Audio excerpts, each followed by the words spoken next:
Howdy, howdy, ho, ho, ho, my good humans. How the hell are you doing on this beautiful, beautiful day? I hope you are all doing well out there as we have an event for you here. I know you're looking at your screen and you're like, what the hell is this complicated shit of duplicated games and then all this foolery, this tomfoolery? What are these fellas up to? Well, Loon is here with me today as we are going to be updating our game of the year predictions. So I'll probably link it in the description, but we did our really early in the year 2024 game of the year predictions. And quite a bit has changed since we have done that video like what 5, 6 months ago, something like that at this point. Yeah. Um so I feel like fresh slate. Well, and then how about we update these predictions in the most entertaining way possible, and that is with a tier list. Everybody loves a good old tier list, and then as I said, the duplicated games, you're probably looking at this like, what the hell is this shit? So, if you look at the list, Loon has his own categories. I have my own categories. It's the same category, but we each have our selections that we can make. So that would also mean we each have to have the same games to select from. So Loon and I put together a list of about 20 games that we think could qualify somewhere in the GOTY realm, that it's not out of any realm of reality where some of these games could qualify.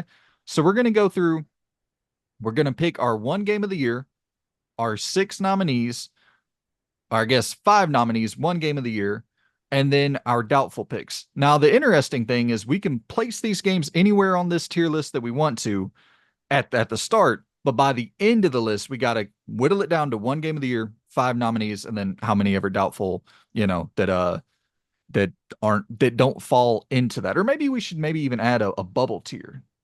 Do you think that Yeah, we'll keep it like this because we're gonna Mm. rearrange it at the end of it anyway. So Yep. it doesn't matter. We'll move everything down to the doubtful that doesn't qualify for the nominee and the GOTY. Think that makes some decent sense.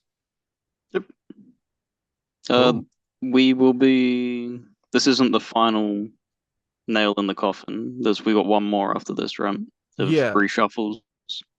Yeah, so what we'll do this one now, and then I think Keeley usually announces like early November the actual nominees, and they'll have the full Game Awards website updated, and then we'll be able to actually go straight to the website and Yep. make our lock it in like final predictions for each category, all of that shit. But this will be our final time trying to predict the nominees, so that'll be fun. Mm. Yep. Sounds good. Cool, man. So the first game that I jotted down here is Helldivers 2. Where are you thinking Helldiver? And once again, remember, these are not finalized, locked in until the very end of the video. So you can slot it somewhere and move it around later as the games start to stack up. Helldiver 2, Loon. Where are you thinking? I think it had a really strong start. I think it's kind of wobbling along now a little bit. A lot of the news that kind of floats around the game at the moment is more negative than positive, and it's sitting at 82 on Metacritic, which is, very, very low. Like that's a good score, don't get me wrong. Like, it's above the 8 out of 10 threshold. But I'm actually gonna probably move it to doubtful for now. Okay. I think I'll keep it there. I'm gonna put it in nominee. And once again, I'll probably have 12 nominees that I have to end up sorting through. I think whenever you talk about like a massive just impact, when it hit so hard. Unlike anything this year other than Black Myth and NCAA 2025 in terms of player count. So yeah, I'm gonna keep it in that nominee range for right now just because of the huge start that it had. And I feel like it maybe could turn something around by the end of the year that'll shake it up a little bit. Yeah. But we'll keep it in the nominee category for now. Like a Dragon Infinite Wealth, where are you thinking that this shall land? So that's sitting at 89 at the moment. So I think that, that's one off 90. That's got to be in the nominees. I'll be very, very shocked if it doesn't get at least a mention Yeah, I'm throwing it in the of nominee category for yeah. sure.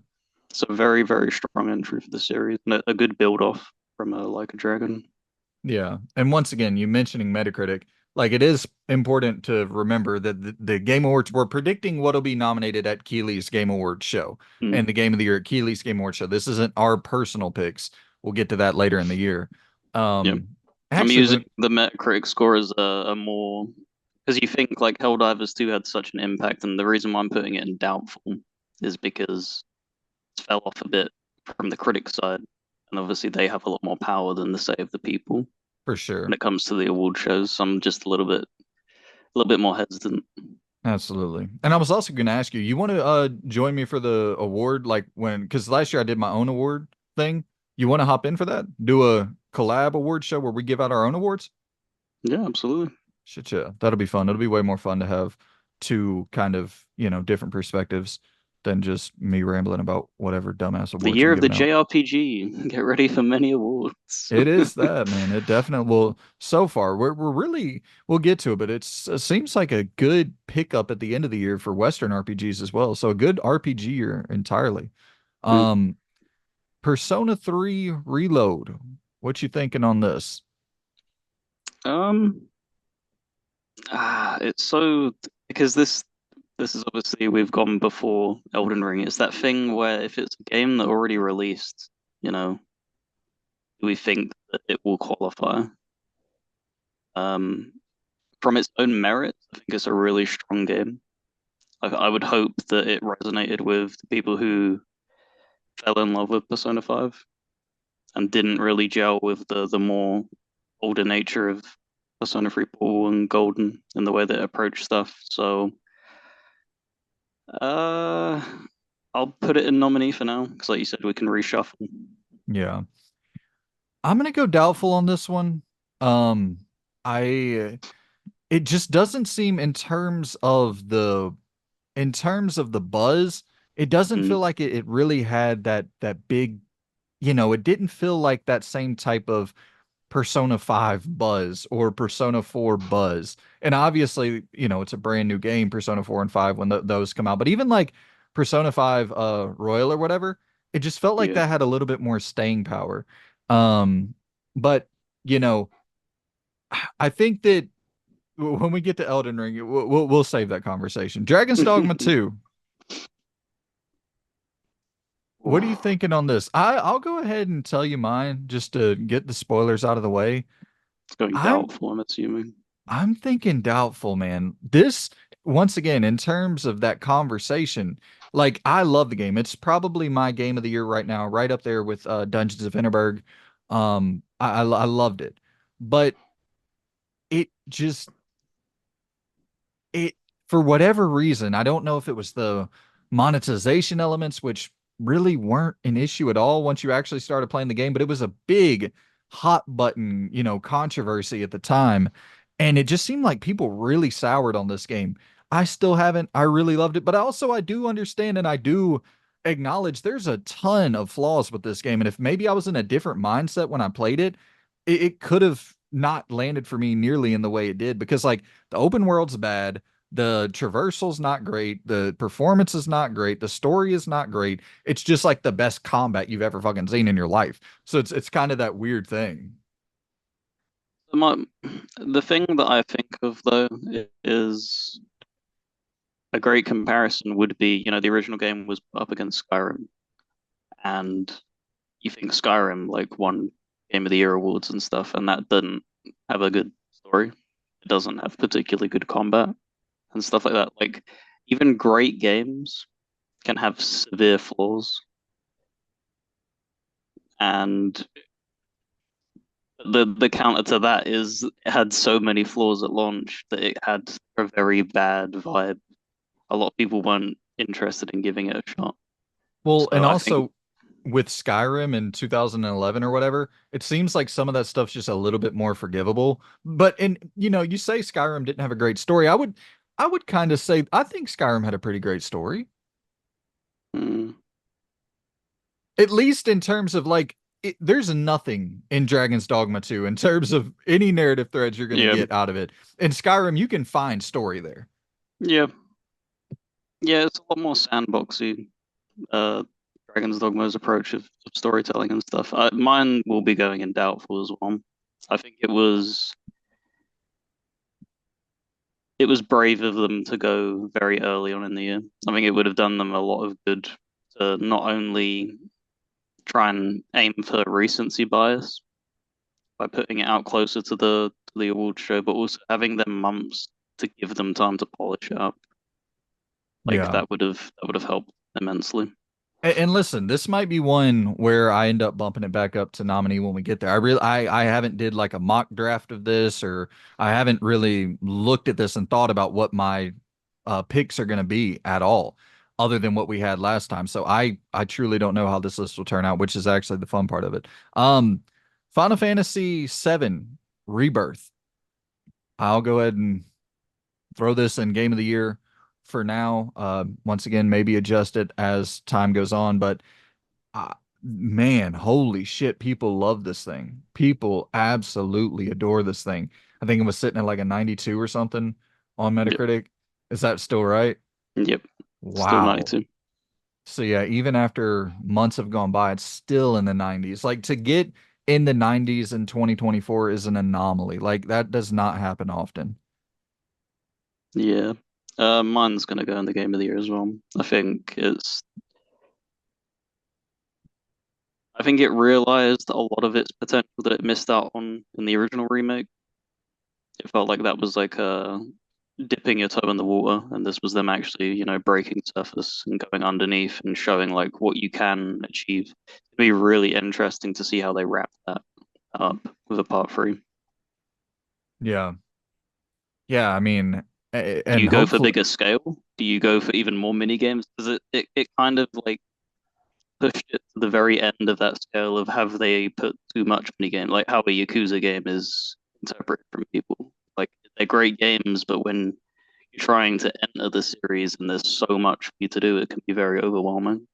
yeah.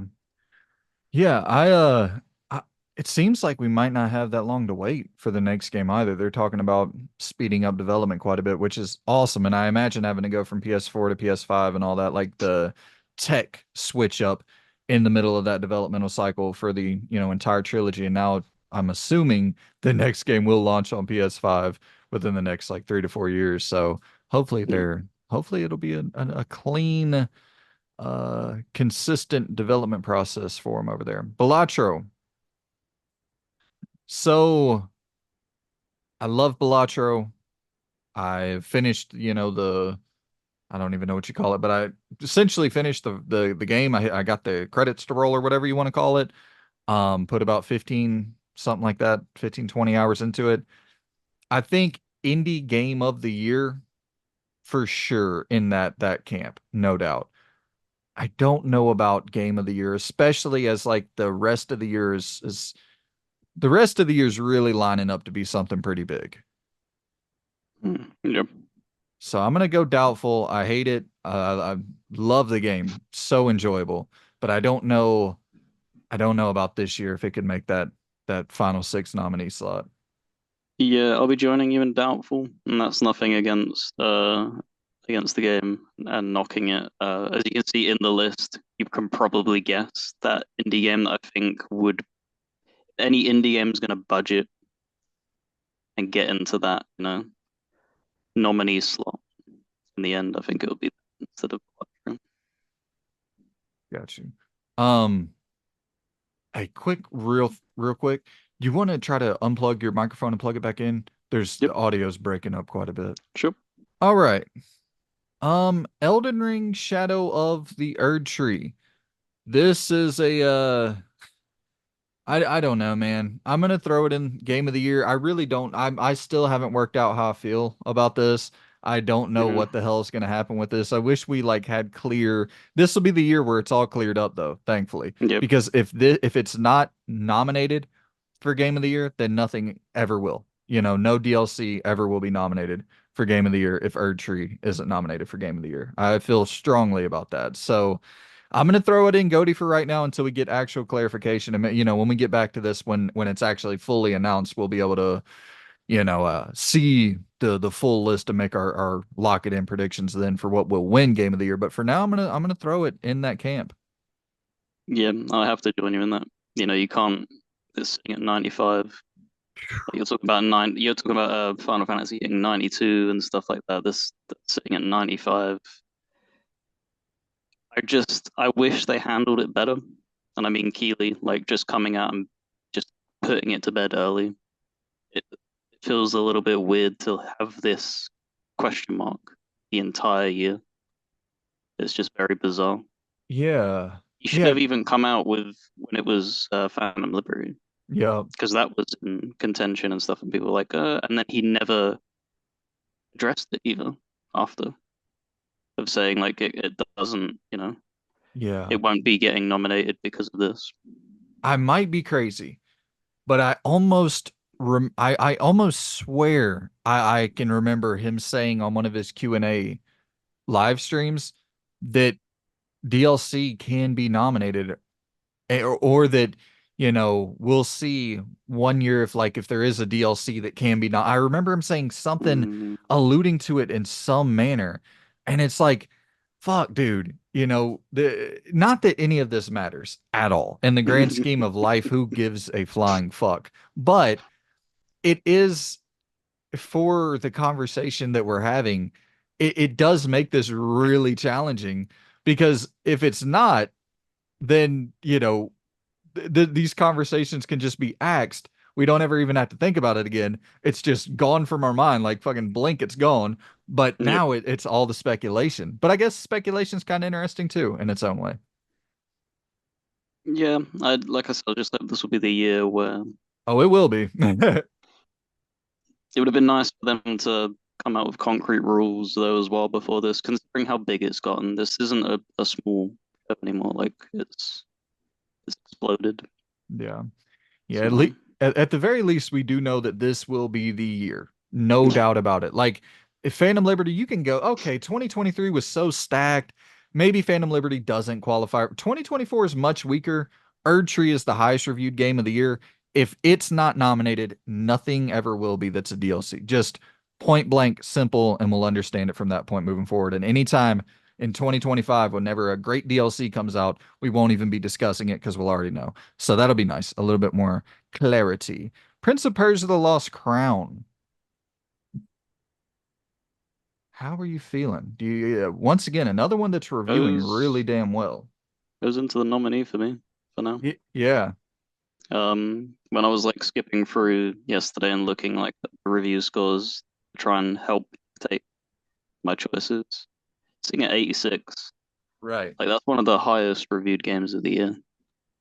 Yeah. Um, Especially when you're comparing it, like you have Infinite Wealth 89 and Persona 3 87. I don't think there'll ever be a year where like two JRPGs break into it. It'll be one or the other if there's going to be one in that nominee range. So you'd think one would be to the side and then something else would take its place. I think Prince of Persia is a good nod to enter that at the ring. I damn. I am gonna go. I have two nominees right now. Can get it up to five. I'm gonna go doubtful for Prince of Persia. It did hit hard when it came out. Like, I mean, it was a juggernaut when it came out in terms of review scores. People were blown away by this thing. You know what? I'm gonna go nominee as well because there's just not much bad press surrounding that game at all. And I think any of these that you really get into, Helldivers, okay, a lot of people have criticism of how the updates are being handled. Like a Dragon, another one that there's not much bad coverage around. I think Prince of Persia and Infinite Wealth kind of similar in that territory, just seemingly straight up praise across the board. So I'm going to throw it in the nominee category as well. Stellar Blade. Doubtful for me. Yeah, I love Very, it. very strong. I think it's a good game. I don't think it did enough to qualify though. Yeah, I love it. I think I think it did enough to qualify. I think it's a really, really good game. It just it, it's kind of came and went. I'm gonna throw it in doubtful as well. I I would probably have it in my top five of the year so far. I don't know that for certain. I haven't put my list together. That's a really good game, like a surprisingly good game. But with that being said, there's something like Tekken 8 on the list that came out and seemed to have revitalized the fighting game community in a way that even Mortal Kombat 1 and Street Fighter 6 didn't Mm. last year. Like this is red hot in the fighting game community. And I played through the campaign, loved the campaign, the cinematics, the character models, the crazy set pieces. Like that's the shit I really like about fighting games. I don't really care for the online stuff or anything, but the online community, they seem to be eating really damn good off of Tekken 8 as well. So, Which is a rarity for a fighting game. yeah. Like you see the hype. I can't remember what one it was. It might have been Marvel vs. Capcom, one of the ones that had the Infinity Gauntlet thing Oh that had a yeah, lot of yeah. hype behind it, and then that just died Yeah, and on impact. So it is rare for a fighting game to get glowing reviews and have longevity. yeah, and that's the thing. It came out in January. Yep. And then we're in fucking September now. I'm gonna throw in the nominee. Like once again, we're gonna bump some of these down. We're gonna have to at a certain point probably. But Yeah. I'm gonna throw mine in nominee. I think I'll be joining you in that because, as we say, this isn't our list. Like, it wouldn't make my list on that personally, but this is what we think will most likely be there at the Game Awards. And I think Yeah. Tekken 8 has a big chance of being there. I don't know why, but that's oddly satisfying to me how the rows are Yeah. lined up. That's Um, all right. So now we move into Black Myth Wukong, the biggest game of the year. I actually don't know if that's true. Um, it, I think probably it will be, or I should say I think probably it has been so far. Because like they said, didn't they say like 18 million copies sold already or some shit? yeah, they there was a big ass number for sure. I mean, Like dude, it's doing well.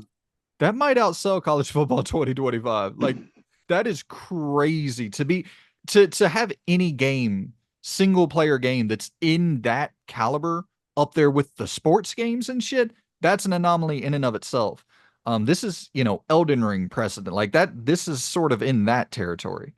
So, and listen, it, it's the critics who are voting for it, Yeah. and that's the thing you have to keep in mind. But at the same time, you know, if you want to win favor with a pretty big demographic, with a pretty big population, you see Black Myth Wukong pop up on that nominee board, you're gonna get some serious buzz. Not saying it's rigged. I don't think it's rigged or any crazy shit like that. But that would be you'd see retweets and likes galore popping up on Jeff Keighley's page on Twitter when he announced that. Yeah, no, it's them. What's the word to use? It's the perfect game of evidence where it's critics, they like it, but they don't love it. Is it sitting at 81, I believe, or 82? I think it's 82. So it's not done, Elden Ring's numbers like review wise or anything like that, but and sales.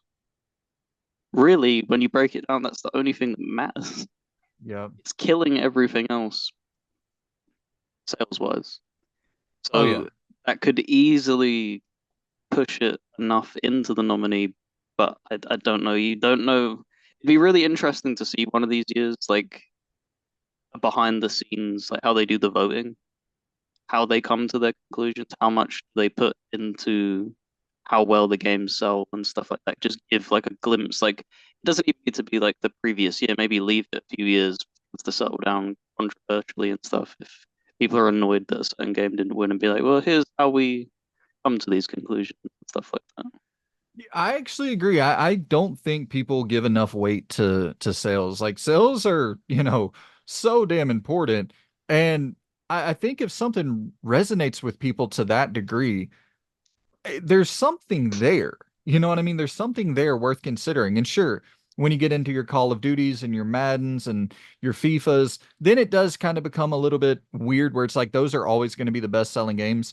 They're never usually the actual best games, though. But I think there's something here to Black Myth Wukong. And I do think brushing it off as like, oh, it's the first big AAA Chinese published game and just kind of throwing it to the side, that seems really dismissive.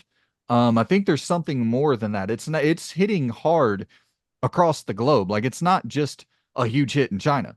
It's a huge Yeah, hit, period. So worth considering. Still waiting on the damn physical copy, so I really have no opinion of the game about its still waiting quality. on the copy. Oh wait, you you you found one?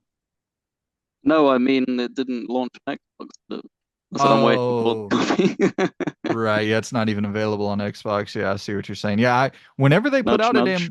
damn right, whenever they put out a physical copy, I'll be there picking it up. Mm. I'm gonna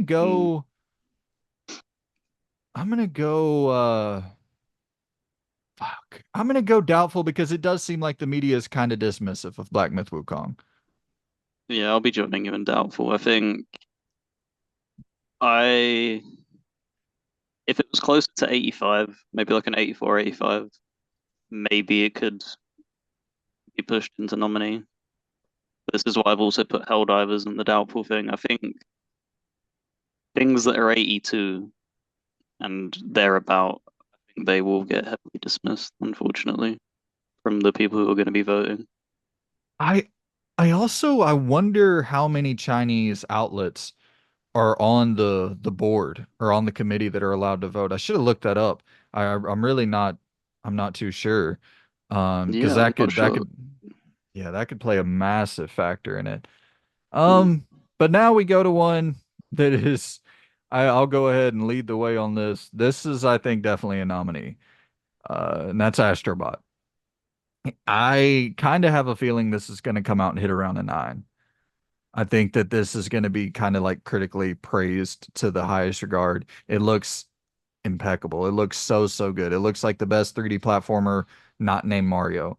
I watched the min-max. I don't know if you remember the rapid fire interviews the Game Informer used to do where they would ask a bunch of questions in quick success. It was kind of like Yeah. comedy-ish. Yeah. Well, a lot of those guys from Game Informer run a site called MinMax now, or Mhm. work at a site called MinMax, and one of the main dudes is from Game Informer, and he did an interview with I think the lead director of Astrobot, and just the way that the passion for this game was just pouring out of this dude, like you can tell that they're cranking out something that seems to be this I think this is going to be a smash critical hit commercially. Will it sell? Is this what PlayStation players want? I have no idea, but I think critically it is going to sing. Yeah, that's the thing, because we're talking about Black Myth Wukong shifting all them copies, you know. What's to say this shifts a million copies but is nines out of tens? Yep. And I'm going to be 100% honest with you. I think that's realistic, to be honest.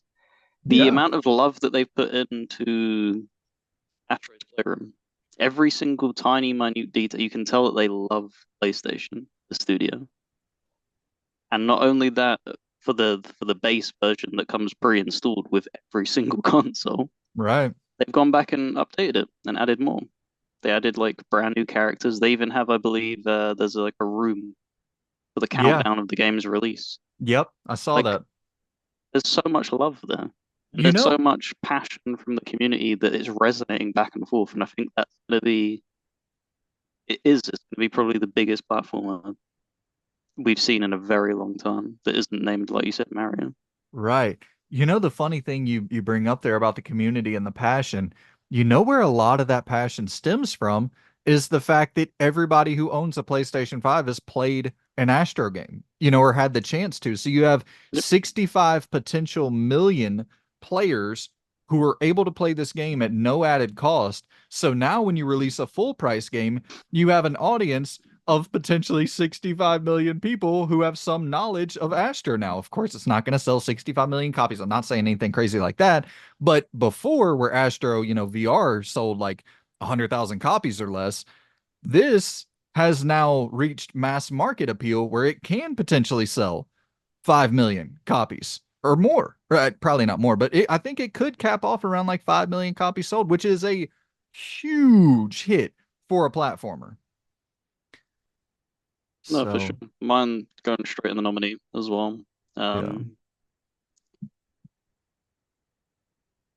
they've perfected the perfect hook, essentially. They've placed that into every device that when they touch upon that IP now, you'll have a lot more people that will be interested in it, like you said. totally. Totally. Assassin's Creed Shadows. This is very interesting because I don't think that we have ever seen buzz around an Assassin's Creed game like this since like, and you can say whatever about the buzz, good or bad, you know what I mean? But I don't think it's been since like original format stealth Assassin's Creed since we've had this amount of talk about an Assassin's Creed game in general. Don't get me wrong, Valhalla sold through the roof, Odyssey sold through the roof, Origins Mhm. sold through the roof. Maybe you could say Origins was whenever the last time we had a bunch of talk just about the changing of the format, but there's a lot Yeah, of discussion around Assassin's Creed Shadows, some good, some bad. it's just not dying down. It's not Like dying. it's constantly trending, and it's in such a weird area where it's constant clash, and that's why it's not dying down. Like there's people who love it, and some people that really are not happy with it, and it's going to be very interesting to see where it lands. The one thing I will say, it seems like the people who love the direction it's taking are usually the critics. Like it seems to be this culture war where, and listen, I think it's crazy that people are outraged about having a black dude as one of the main characters when you clearly have a Japanese lady as the other main character. Like that you're representing Japan correctly. This dude actually existed in Japan, and you also, if you don't want to play as him, you can play as the ninja lady. Like, what?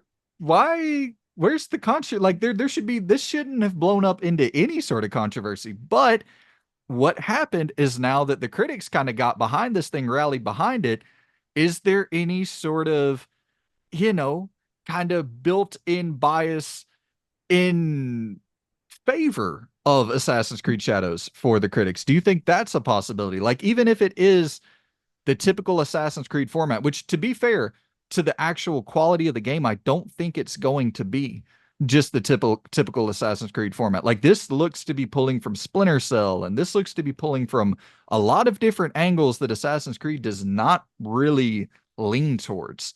Um, it looks damn good. I have not been this excited for an Assassin's Creed game since Odyssey. No, and that's what I was going to touch on is, the Odyssey in recent memory is the one that's come close, the closest to winning the award. That landed at 83 in the end. Wow. So, and you're talking about the lot. I'm not going to really count Mirage as it seemed like it was a lot more low effort and a lot more scaled back. But you think of Valhalla, which sold tons of copies, that landed at 80. So they're changing a bunch of the systems and stuff, like you said. I think it's going to be a similar vein to Outlaws and stuff.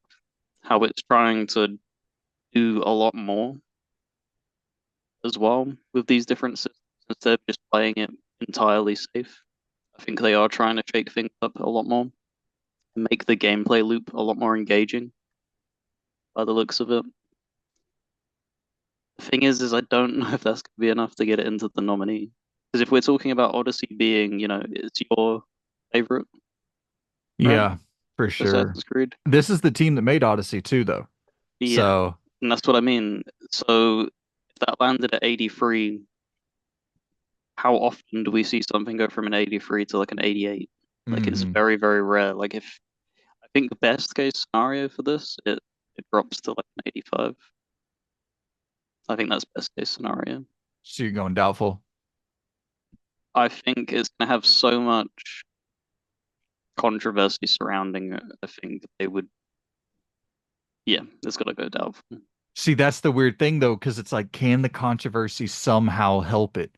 That's the angle that I'm trying to look at this from, even from quality aside, because I think quality, like when I'm looking at the quality of the game, if it's Odyssey level in a kind of weaker year like 2024, I probably should qualify. And then if the controversy can boost it, okay, does it qualify? But does the controversy, weigh it down? Like there, it's interesting just from an analytical standpoint to examine the game. I'm going to throw it in the nominee. I'll probably draw it. It's lower down on my nominee list. It would be literally at the end of my nominee list. So I'll probably drop it down eventually. As we still got quite a few games to go here. I don't think we even have to discuss this one much. I love Star Wars Outlaws. I just finished it.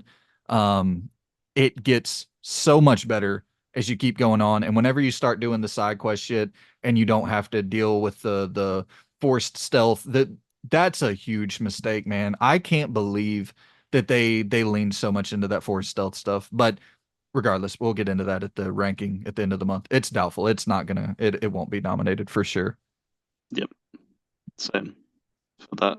It's very weird that they decided to do that full stealth stuff so heavily at the beginning as well. Yeah, So this is right. the thing. If you're gonna make a game, first impressions are key. If you make that opening very wobbly, people will just bounce off because the people that are reviewing it tend to gravitate towards them opening hours because it's what makes the first impression and that's nailed into their head. That's the first line of their paragraph. If somebody's gonna go through and read it, that yeah, it was it's a good game, but there's no way it would get near a nominee this year.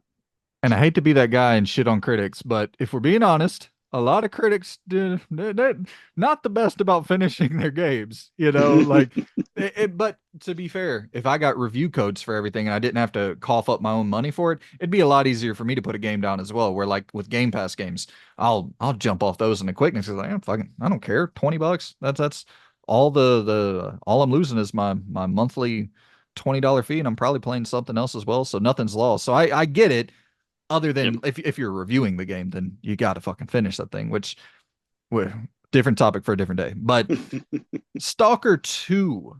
So this, oh yeah, my bad. This, we can just skip over this. I totally forgot that it's coming out after the cutoff date. It'd be Um, interesting to just quickly, I would put it myself. you just cut out. What was that? I said we can give a quick like uh thing on it, even though it's past the cutoff date, right? Yeah, I Mine would have landed in doubtful. yeah, me too. I think I don't think it's gonna be better than Metro games. The Metro Right. games had such a strong foundation because their beginning games were so linear that when they finally got to Exodus and opened it up, you already had the strong foundation. So it was a natural opening, whereas Stalker is a lot more sandboxy and stuff. I think it's also going to run terribly. I'm going to be like 100% honest. Like the amount of delays it's got doesn't inspire confidence. Yeah. I think it's going to be one of them things where you thought Atomic Heart ran badly. Oh, Watch, this is going to be much worse. I think it's yeah. going to be a hell of a lot worse. I'm glad it got pushed back to November though, because September started kind of packing up. It's like November 20th or something when it's supposed to launch, I think. So yeah, I'll be down to at least dabble with it a little bit. Once again, that's what we were just talking about. It's on Game Pass, so even if it Yep. is a total bomb, it's like I'll check it out to see what it's like. I mean, it does look good. Silent Hill 2, speaking of looking good, holy shit. I was not expecting that. The preview coverage went out, people went hands on with it, and people were like, this is incredible. I heard people talking about like this is straight up a true to form remake. Like they didn't dick around and fuck shit up and mess with anything. Like, okay, Bloober, nice. I underestimated your powers a little bit there. I think you have to take into account with Silent Hill 2 that the nostalgia is real, and a lot of people consider this one of the greatest games ever released. And I don't think people are really factoring that in when looking at Silent Hill 2 coming out. Like, this isn't just another horror remake. This is a horror remake of what most horror fans would consider, not me, but most horror fans would consider the greatest horror game ever made.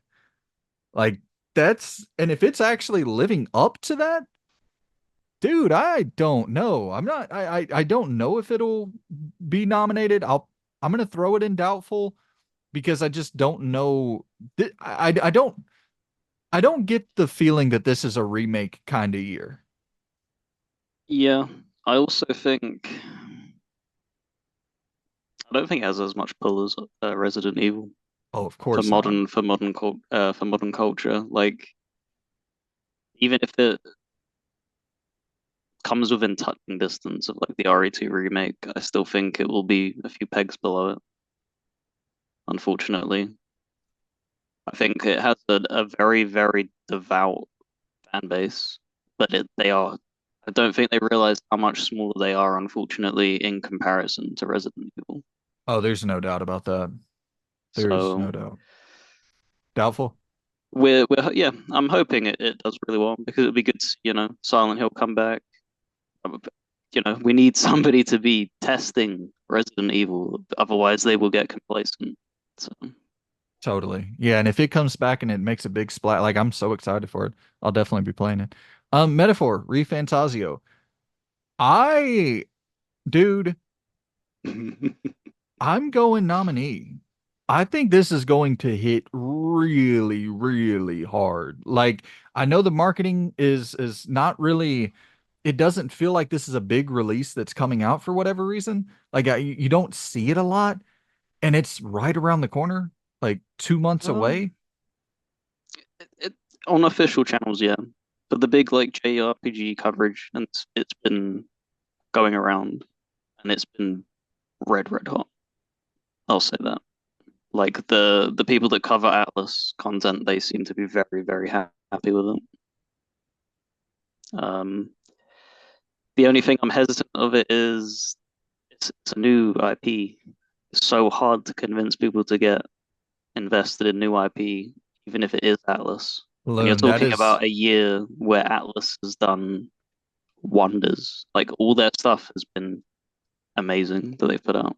that is so funny. Look at our nominee list. It is nothing but franchises. And then even going into game of the year, franchises. And, Elden Ring, kind of a new IP, but it's a Souls game. Like, you know what I mean? Like people at least know what to expect from FromSoft, which I guess you could say the same for Atlas, but everything on here except Elden Ring is a new IP. Yep. I mean, my bad. Everything other It's than an Elden Ring established, yeah, is, it's a yeah, sequel established. or a franchise or a series, yeah. Yeah. And all the things that are down there in the doubtful, a lot of them are haven't quite made it are new. Wow, 100%. Balatro, Stellar Blade, Outlaws. Yeah, you really, yeah, you're right. So it hurts me to say it, but do you know what? I'll put it in nominee as well for now. I can make that tough decision later. Yeah, because we're stacking up. We got one, two, three, Yeah. 4, 5, 6, 8 total, for game of the year and nominee. And I actually have 9. And I'm about to have 10. Dragon Age the Veilguard. I think this is going to splash, man. I think that this is going to review gangbusters. I think whenever I see people, like you said about Atlas, whenever I see like Dragon Age fans talking about this, it's really starting to turn the corner. Yeah. You see a lot of I hate to be mean, but like the people who are negative about literally everything are also negative about Dragon Age: The Veilguard. And to me, it's getting a lot easier to just kind of brush them people to the side and be like, what do the actual fans of these franchises think? And the fans of the Dragon Age franchise, like the hardcore fans, seem to be really, really pumped for this. I'm not a hardcore fan personally, so I wonder, if it lands for me one way or the other, but I do think the leaning into the more action-oriented combat, the DMC kind of character action and crazy look, that's of course going to appeal to me more. So I can't wait to get my hands on it. But yeah, it seems that every time there's like the debut reveal trailer was such a mistake because every subsequent trailer that dropped, the buzz just got hotter and hotter and hotter. But it started off on such a low that it's kind of Yeah, having to crawl back from the floor to just reach like some middling territory. Like I still don't feel like it has its head fully above water.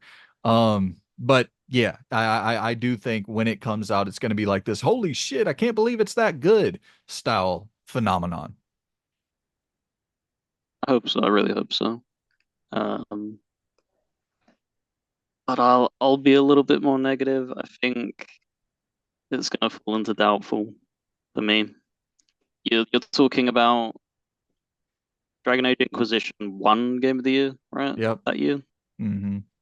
That was 85, and it somehow won it. Like that's mind blowing. One of the There's worst been years a in lot, gaming. yeah. There's been a lot of changes at BioWare. This game's been scrapped and like reworked a bunch of times, and it's been difficult to find its footing. Obviously, I want the best for the series, being I am a diehard fan playing all the games, read many of the books and stuff. I just think that opening trailer that they showed has done so much damage. I think a lot of people have already made up their mind, unfortunately. That should be studied. How to fucking kill a game's marketing with one trailer. Kill a great game's marketing with one trailer and have forced the team to crawl back. I mean, you gotta not calling for jobs to be eliminated, but holy shit, you really gotta look at the marketing team behind that or what whoever fucking greenlit that trailer, that first trailer, first impressions, man. It's hard to make hard to make goodwill when you leave people with a sour first taste.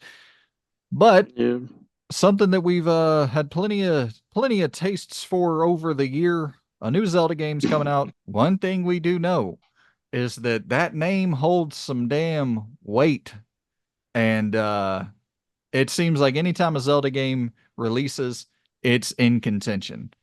I don't know if that's the case this year. This looks to be of a smaller scale, vastly smaller scale than something like Tears of the Kingdom or Breath of the Wild. But it does have that name power, and like you said earlier, that list is full of games with name, full of games with names that you know. yeah, absolutely. And it's also how much of a juggling act does Jeff Keighley want, like, to keep platforms like appeased and stuff? Are you telling me this is going to be a year where he doesn't put anything Nintendo on anything? Like that would be crazy, right? Yeah, I mean, I don't think he has any say so in it. You know, if the voting is as if it's to be believed that it's all above board, which I do think it is, he doesn't have any say so in it. It'll just come down to the people who vote on the games. Um, I think this is a year where Nintendo doesn't get a nominee unless they have some surprise up their sleeve for something else that's going to drop. I just don't feel like Zelda Echoes of the Wisdom or whatever the hell it's called is gonna get in there. Yeah, I'll be with you on that in the doubtful. It's it's definitely one of their weakest years, So unfortunately. Plucky Squire's interesting. It's coming day one to PlayStation Plus. Um, that doesn't give me a ton of confidence, but to be fair, Stray was coming day one to PlayStation Plus, and it ended up being nominated. So do we have a repeat situation like that? I'm still red hot on this game. It's probably at this point, other than Dragon Age, my most anticipated game of the year. For the rest of the year. But it doesn't seem like the buzz around Plucky Squire is quite the same as it was when it first launched. Like Hmm. whenever that we first got that trailer, like the first reveal trailer, whenever we first started seeing this game, it was, I mean, dude, it was red hot. People were so excited for this. It doesn't feel like that same excitement is in the air, but it could just be that we've been waiting a while. So maybe whenever it releases, people get their hands on it. They're like, "Holy shit!" Swapping between these different 2D realms into a full 3D realm, the storybook pages, like playing these different little mini games inside the storybook. Maybe it all does land. I unfortunately No, I'm gonna throw it in the nominee. I'm filling up my damn nominee board. I'm gonna have to make some serious cuts, but I'm gonna throw it in the nominee, and we'll make some cuts here in a second. I'll throw mine in the doubtful. Yeah, I think this is the problem, is that it shows the difference between AAA and indie. A AAA game can drag out its release schedule and still have hype behind it. yeah, You think of all the indie games that have had like really long development, like only Hollow Knight has had that level of red hotness from start to finish. Like it's still red hot. Like every time a showcase is announced, you'll always have that name pop up. We hope to see a trailer, release date, anything. yeah, Plucky Squire had that really strong opening, but this is the problem of having a massive indie market. It doesn't matter how good your game is, it doesn't have a lot of staying power. Now I hope that when it drops, it picks all that up again. yep, and it could. Absolutely. Yeah. But yeah, I think a lot of people have forgotten about it. Well, we are now down to our final game on the list, Animal Well. And this was a late entry that you wanted to throw on there, Loon. So I'll kick it to you. What you thinking? Yeah, you had what was it? It was Balatro that was on Hmm. there, and I was looking through indie games and stuff. And I think Animal Well currently is at a higher rating than Balatro. And what got the cogs turning, it's had like universal like acclaim, and it also has the benefit of not being like a roguelike kind of thing, where it's a one and done kind of deal. You play through it and you get story nuggets and stuff. I think if there's going to be any indie game that pushes into that nominee, I think it's this to me So you're for the throwing it year. nominee? I'll put it a nominee for now. Yeah. I'll throw it in doubtful just because my nominee category is already stacked. I'm already gonna have to make a ton of cuts. Didn't want I a second row. uh, I don't know if there will be any indie game nominated this year. Weirdly enough, because all right, we'll go ahead and start now. We'll start to the cuts. I'm gonna I brought it up just to pull it down. I think I'm gonna have to cut Plucky Squire because like as I'm looking at this more honestly, there are so you know what? I'll make my cuts, then you make your cuts. That sound Mhm. good? Yep. How I many do am we need to get it down to? It's five, isn't it? For the five and then nominees. one game of the year. Yeah. Yeah. I think I'm also gonna have to cut Tekken 8, Oof. unfortunately. I it just man, it feels like we're all waiting for that year where a fighting game's nominated. But so the locks, the games that I think are locks, Metaphor, I think is a lock. I think that will 100% be nominated. I think that's going to be 90 plus range. Astro, I think is 100% a lock. Um, Prince of Persia, I'm going to go ahead and drop. I think Prince of Persia out of this list. So now we're down to one, two, three, four, five, six. Got to make one more cut. I will cut from I this mean, you say list. one more cut. If you have your game of the year, one that would fall down into the nominee then. So you have to make two cuts, wouldn't you? Well, one more cut from the nominee list. Uh, because there's six nominees total. Oh, was there six? Yeah. Six for Okay. game of the year each year. So what I was gonna have it is well, we pick five nominees and Yeah, then yeah, one yeah. game of the year. My brain. No, you're good. Um, all right, so where my head is at, and you can help me walk through this. A- Assassin's Creed Shadows or Helldivers 2. One of those two are getting cut. No, I would cut Helldivers. In terms of you think that Helldivers has a better chance of showing up, or you would like to see Assassin's Creed over Helldivers personally? I don't think Helldivers has, like I said, it's had not, like had a really strong beginning of the year, and then it started to roll down into like the negative. Like, the community is kind of eating itself alive at the moment. For a multiplayer game to get nominated, I think it needs to be because you didn't see Overwatch eat itself alive this quick. Like it was it was addictive. And then about a year, 2 years after, you started to see like bad balance decisions and stuff like that. Shit, man. But then you have the thing of, Assassin's Creed has such a bad stink on it at the moment, is the nicest way of putting it.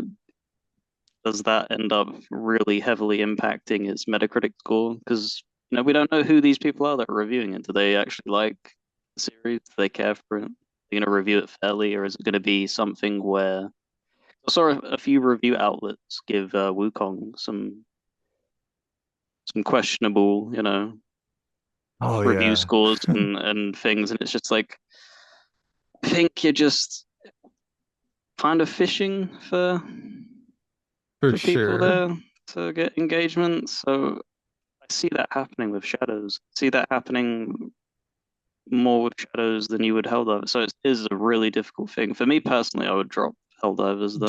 Do you think that Dragon's Dogma 2 has a stronger chance than Assassin's Creed Shadows? If they released close together, I'd say yeah. I think a lot of people have forgotten about it. This is the thing. You know, what is Assassin's Creed Shadows release date? It's like it's early November, right? I believe so, yeah. Yeah. Okay, so that would qualify. I'm gonna drop Shadows.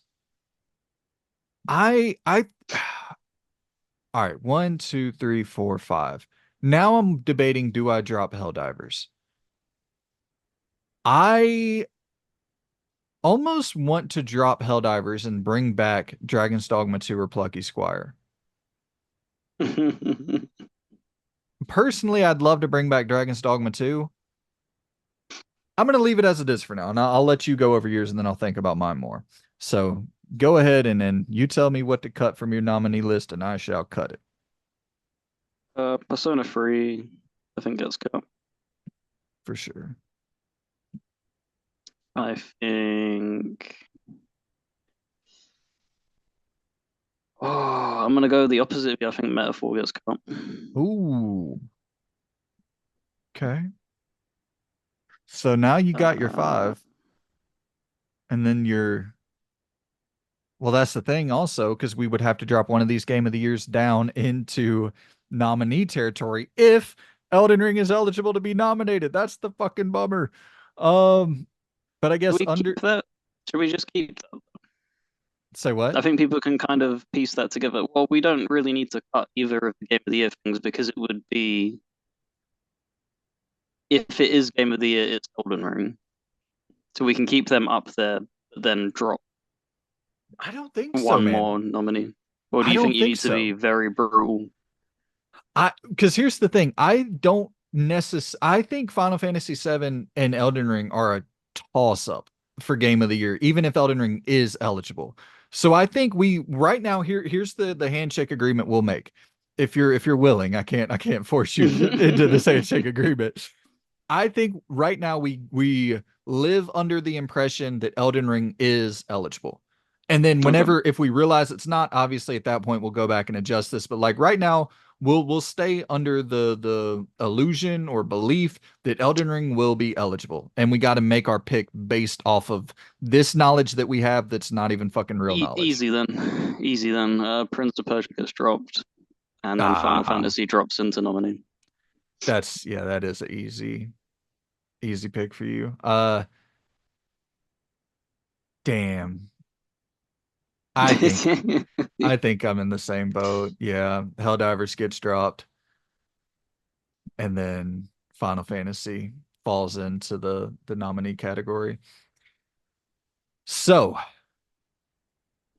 that's an anticlimactic ending.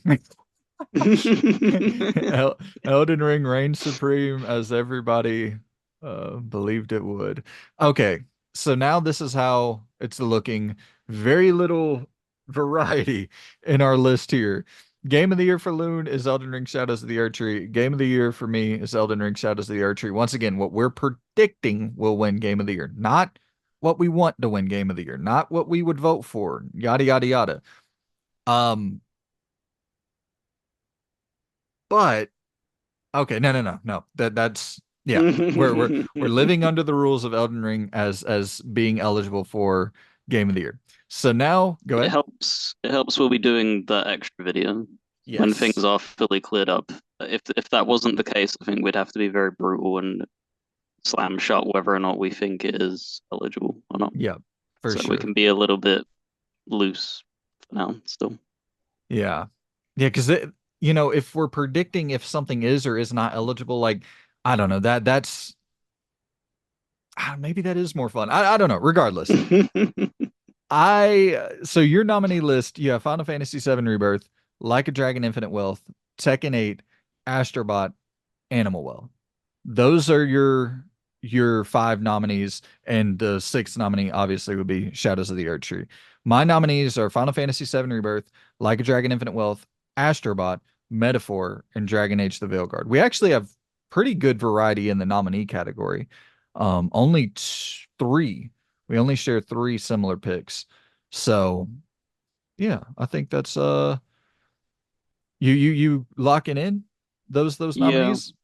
yeah. I think I'll give this like as a little insight. I think if it does end up not being eligible, I would hope something of a different genre breaks up into that nominee for me. 'Cause that is a lot of that's very heavily RPG, Not the really. nominees. What, two You don't think? RPGs? I would consider Elden Ring an RPG, Oh, Final okay. Fantasy an RPG, like a Dragon is a turn-based RPG. Okay. Something like half of the nominees are RPGs. But to be fair, it's a fucking stacked year for RPGs. I mean, because you look at Mm. my list, if you consider Elden Ring an RPG, which yeah, for sure. Dragon Age of Veilguard, You got 5 out of 6. but I mean, realistically, like even if I was to pull from the things that aren't on this list, it would be Dragon's Dogma 2, as an Mm. RPG. Helldivers 2, not so much, but like, yeah, it's a damn packed year for RPGs. Even if I brought Assassin's Creed Shadows back up, you Yeah. could, if Elden Ring's an RPG, that's probably an RPG as well, you know? Yeah, I think this it makes because I want to see variety in the list as well. As much like it is probably my favorite genre. Don't get me wrong, like I'm not punching down on it. I think it's healthy though when there's a strong uh difference up for grabs. So like I really am rooting for like Silent Hill 2 to be really damn good or stuff like Plucky Squire to be really damn good because it'd be nice to see nominees where it's not, because some people don't care for RPGs. So if they tune in and see that like half of the nominees are RPGs, it's gonna be like, But to be fair, it's the best games of the year, and sometimes it just shakes out like that. Like 2022, you had God of War, Elden Ring, Horizon, Plague Tale Requiem, uh, tons of games that are third person action adventure style of games and shit. So just sometimes it pans out where those are and usually your list is going to be pretty full with third person, either action RPGs or action adventure games. That just kind of seems to dominate those lists, which yeah. I mean, for good reason. If we're being completely honest, like those Hmm. typically are the better games that release each year, and they're popular enough to where they have a pretty regular cadence of games of that style from premier AAA publishers that are, big, beautiful blockbusters that people like to vote for. So this is locking it in. These are your final picks. Yeah. Cool. I think I am in alignment with you. I'm still so unsure about a few of these, but I think I'm gonna lock these in. Final Fantasy 7, Like a Dragon, Astrobot, Metaphor, The Veilguard, and Elden Ring, Shadows of the Earth Tree winning game of the year. So, and yours, I'm repeating the fuck out of myself. I got like massive damn brain fog today. I'm battling through the fucking the foggy terrain in my brain, just trying to get a clear thought out. Your final list: Final Fantasy VII Rebirth, Like a Dragon, Infant Wealth, Tekken 8, Astrobot, Animal Well, and your game of the year is Shadows of the Erd Tree. So hit us in the comments down below with your picks. What do you think the five nominees will be, plus the game of the year? Or just hit us with whatever you think the game of the year is going to be, all that good shit. And we shall see you around, well, we're in September now, so only a couple months before we get the official announcements for all the nominees, all the different awards, all the different categories, and we'll be making another predictions video based upon that. Are So they we'll get usually in October or November? I don't know. I think early November is when they announce it. I'm not 100% certain. It could be late October is when they officially announce because the Game Awards I think is on November 12th this year, if I'm not Mm. mistaken. So maybe it is like a late October announcement for the nominees, and then that way, you'll give the people more time to play any of the games that are nominated. That way they can vote on them and have more of a informed opinion. Yeah, Um, especially if, we're predicting how many RPGs. If there's some review outlets where they may have not given, say, Final Fantasy Rebirth like the full look around. It's a good like 50 hours, right, of a oh, game. oh yeah, yeah. And Mm. that's the thing about Assassin's Creed Shadows too. That's going to be another 50 plus hour game probably, and it comes out in November. So yeah. Actually, you know what? Well, it doesn't matter. Neither of us have it nominated, but I it might not even make the cutoff. I'm not 100% sure. But That was also playing around in my head. Yeah, yeah. But those because are we our don't have final indie list. listed here. Poor indie. Right, right. Indiana You Jones don't would make it. yeah, that'd have to be 2025, which 2025, unless Indiana Jones is a fucking juggernaut. I don't think Indiana Jones is seeing any kind No. of nomination in 2025. That's Judas, probably maybe Wolverine, uh, GTA GTA 6, 6. Yeah, I was gonna Mo say you left that till Monst third. Mon Monster Hunter Rise 2025. Um, there's few other big games that aren't coming to the top of my head right now. 2025 is looking like a juggernaut of a Mm. year. So obviously excited for that. But yeah, guys, those are our nominees. Hit us in the comments with yours down below, and hope y'all are doing well, and we shall see you good people next time. Goodbye.